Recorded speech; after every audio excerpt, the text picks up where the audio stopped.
Welcome back to another interesting tutorial about AliExpress. And in this video, I'll show you on how to create Passkey in your AliExpress account for passwordless login account and account security on your AliExpress. Let me show you how.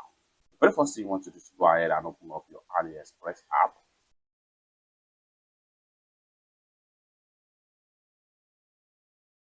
After you open up your AliExpress app, click on the profile icon. Go ahead and click on your profile icon right here.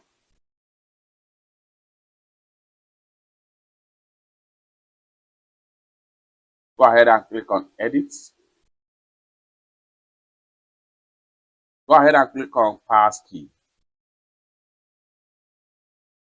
Now you are here. Next thing you want to do is to go ahead and click on create Passkey.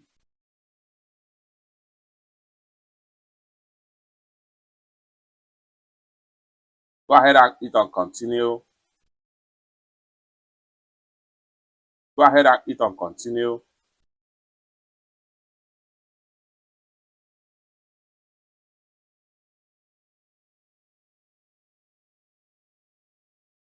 Passkey set successful. Just like what you see right here. It's that simple. For more tutorial, tips and tricks on how best to use your AliExpress, consider to subscribe. Thank you so much for watching, and I hope to see you in my next video. Bye.